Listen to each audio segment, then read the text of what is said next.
खुलुमबाय। गिबियावनो नोंथांमोनखौ JB Boro news चेनेलाव बरायग्रोबाय।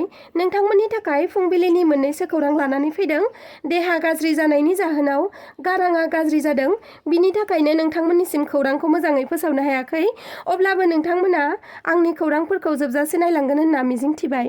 जाख्ल'नाय गैयै BTR सरकारनि सरकार सालायनाय समाव जाख्ल'नायनि अजद।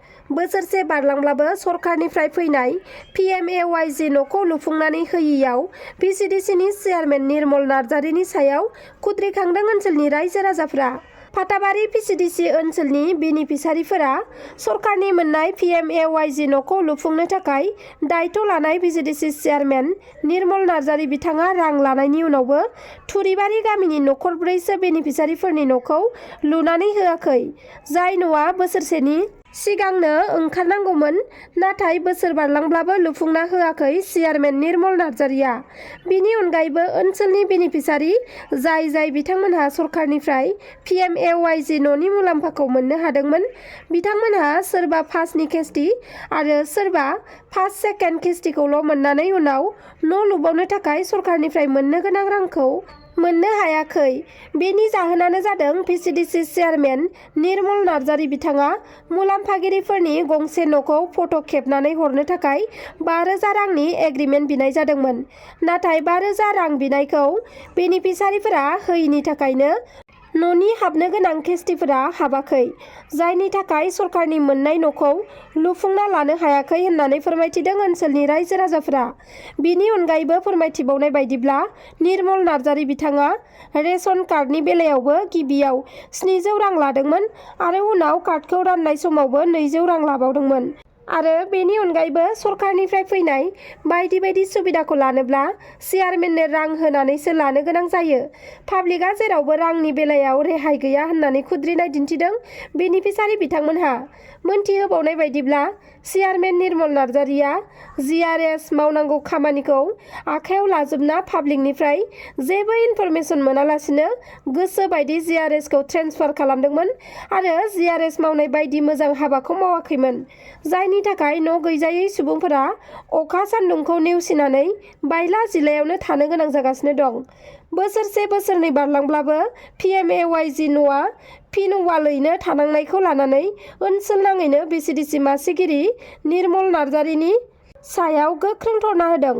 जाय बेनिफिसारि बिथांमोननि PMAYG न'आ आद्रा जानानै थादों बेखौ लुफुंना होनो थाखाय खावलायदों आरो जुदि बिथांमोननि न'खौ चेयारमेनआ मावफुंनानै होआ, अब्ला बिथांखौ जोंनो नाङा होननानै मासिनिफ्राय बोख्लायनांगौनि गोख्रों दाबि खालामदों BTR सरकारनिसिम।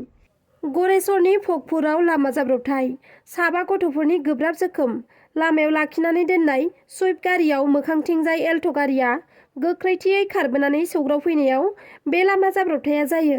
जाथायनि बागै मोनथिनो हानाय बायदिब्ला नावकाटानिफ्राय फैबाय थानाय AS 01 EH 4359 नाम्बारनि एल्ट' गारिया भगपुरनि लामा सेराव लाखिनानै दोननाय AS 01 EJ 2581 नाम्बारनि सुइफ्ट गारिखौ गोबारै सौख्रांफैयो। बे सौख्रांफैनाय जाथायाव गारि सिङाव थानाय 7 गथ'फोरा जोखोम जानो गोनां जायो। जोखोम जानाय गथ'फोरखौ गरेस्वर गुदि देहा फाहामसालियाव फाहामथायनि थाखाय थिसननाय जायो। जाथाय जाखांनायनि उनाव एल्ट' गारिनि ड्राइभारा खारखुमालाङो। रायजोआव गारि मटर बांनायनि जाहोनाव सुबुंफोरनि जाब्रबथाय जानायाबो बारानिफ्राय बारा जालांनो हमबाय। थिग बेबादि थासारिखौ नोजोर होनानै आसाम सरकारा मोनसे गोजोनथाव खौरां फोसावनानै होदों। बे बारनिफ्राय गारि मटरजों जाब्रबथाय जाब्लाबो फाहामथाय लानायाव नोंथाङा जेबो जिंगासिनांगौ गैला। नंगौ, नोंथांनि थाखाय गोजोनथाव खौरां फोसावनानै होदों आसाम सरकारा। बे बारनिफ्राय गारि मटरजों नोंथाङा एक्सिडेन्ट जाब्लाबो फाहामथायनि थाखाय रायजो सरकारा होगोन 2 लाख रां।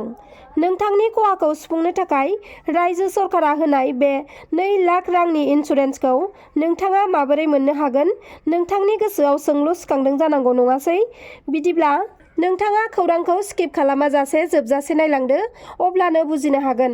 बे अनसुंथाइनि थाखाय रायजो सरकारनि मोनसे थान्दैया नोंथांनि न'आव थांनाय जागोन आरो बे 2 लाख रांखौ मोननो थाखाय नोंथांनि डकुमेन्टस जेरैहाय नोंथांनि भटार card, Aadhaar card, ration card आरो पासपोर्ट फटकनि गोनांथि जागोन आरो नोंथांनो एप्लाइ खालामनो थाखाय फर्मनि गोनांथिखौ सरकारनि थान्दैयानो होनाय जागोन।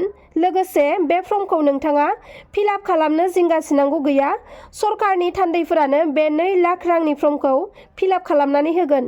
इन्सुरेन्सनि थाखाय नोंथाङा जेबो प्रिमियाम होनो नांनाय नङा।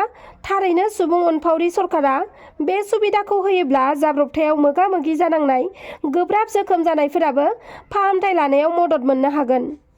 बमा बानायग्रा फेक्टरियाव हरखाब अर खामनानै 4 सुबुंनि जिउ खहा जादों।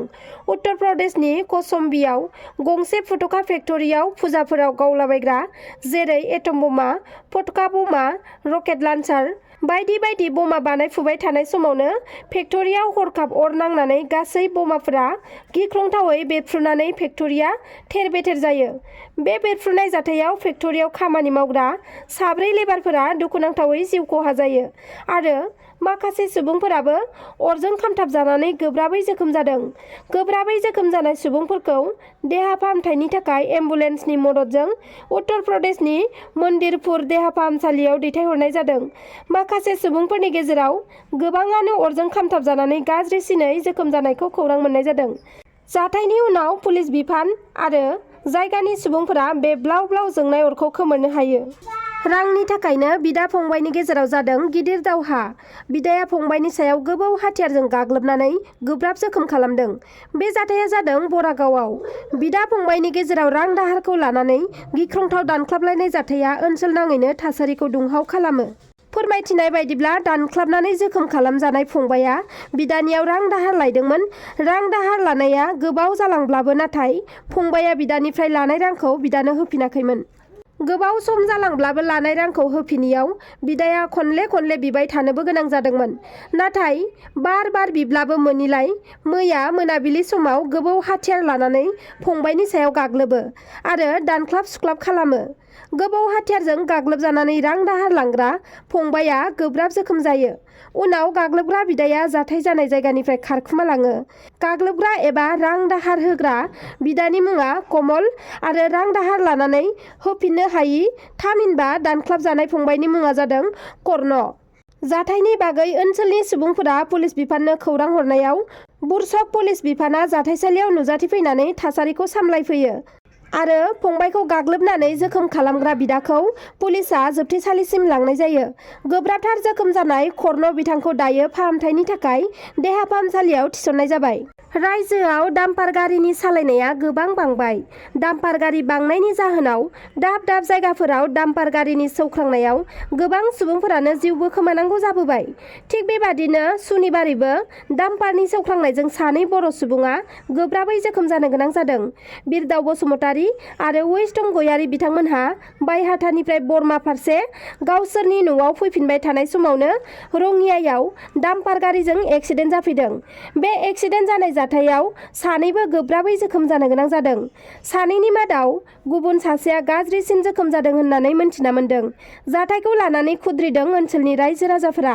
डाम्पार गारिनि ड्राइभारा जेबो सिगनेल होआलासे आरो बेकलाइट होआलासे गिदिंदोंमोन, जायनि थाखाय बे दुखुनांथाव जाथाया जानो मोन्दों आरो जाय डाम्पार गारिया बिथां 2खौ सौख्रांदोंमोन बे गारिया जेबो नाम्बार प्लेटबो गैयामोन होननानै फोरमायथिदों ओनसोलनि रायजो-राजाफोरा।